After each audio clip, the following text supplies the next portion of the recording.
Just like in many cities, Malmö has problems with congestion and parking. But here, in some ways, it's a sign of progress because a lot of the problems are actually with bikes. This is a small town. You can ride from one side to the other in about 40 minutes on your bike. It's a 15-minute walk from the city centre down to the beach, or you can hop on a train and be in Copenhagen within 30 minutes.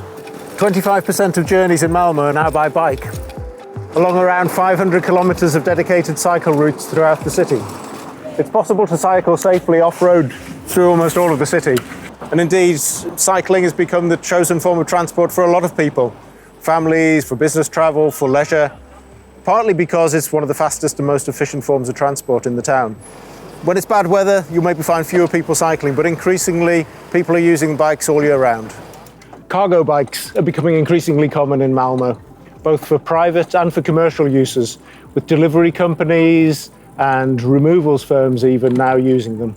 Bike and cargo bike pools are becoming also incorporated into new housing development, not least in places like the O'Boy House, where car parking requirements were waived in favour of bike parking, bike pools and cycle lifts, which means that you can take your bike up onto the upper floors of the house.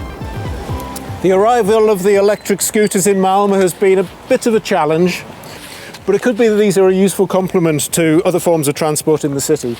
Malmö is engaging constructively with the operators to try and find the solutions to problems with abandoned vehicles, creating more structured parking and trying to find a useful way forward.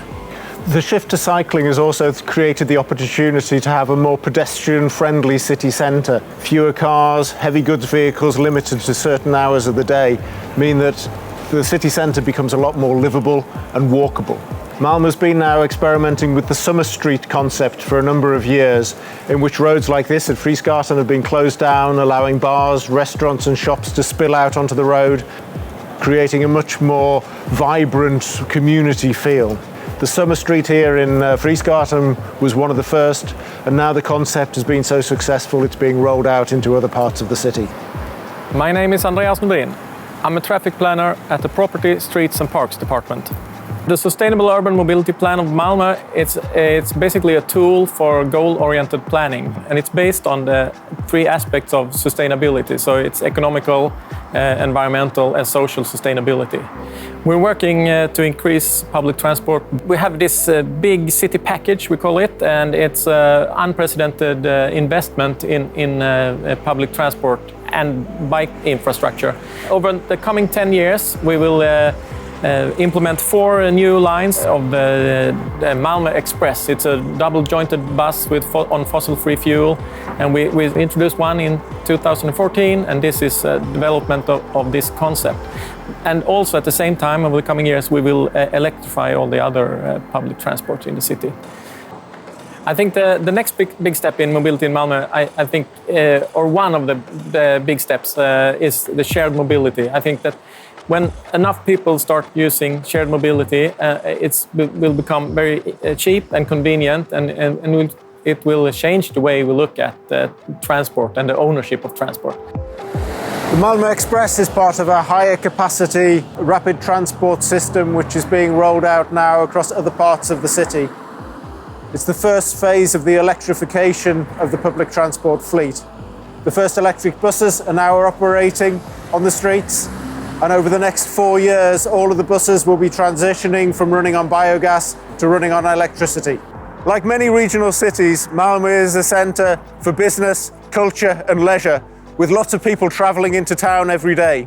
A seamless transition between transport modes is essential to offer a viable alternative to private car use.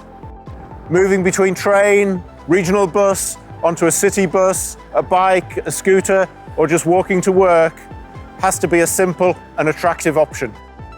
Managed bike and ride facilities are integrated into the city's 2 main train stations, and the publicly owned car parking company now sees itself as being more than just a provider of car parking spaces, but being a provider of mobility hubs. My name is Maja Johansson. I work as a climate strategist at Parking Malmö. It looks like we're in a wooden building site. We're building a wooden car park. So it's one of the first ones in Sweden, and actually the largest one in all of Europe. It's not absolutely climate neutral, That's almost impossible today, but it will be very, very low in climate impact. So this car park will be 6 floors high, and it will be a little bit over 600 parking spots. And we will also create space for car-sharing cars, rental bikes, micromobility, delivery boxes, to enable the citizens of Sege Park to travel sustainably. So we have almost 2,000 square meters of PVs, solar panels, on the roof. And it produces electricity that we can use for charging vehicles in the building, but we can also use it and store it in a battery. And the battery can provide electricity to the grid, both locally here in Sege Park, but also in all of Malmö. There are still major challenges ahead before Malmö can really get near to a zero-emission mobility system. But things are moving forward quickly. Shared mobility and micromobility are helping behavioural change with commuters and travellers within the city. But more work is needed to be done for regional commuters to get them into active transport and away from the cars. On a longer perspective and a wider perspective, major investment in regional infrastructure can change things completely going into the future. A metro link to Copenhagen, a tunnel between Germany and Denmark, and high-speed trains between Stockholm and Hamburg can offer different opportunities for regional travel, business and leisure, but also change the situation for freight. There are major challenges ahead, but the wheels are turning in the right direction.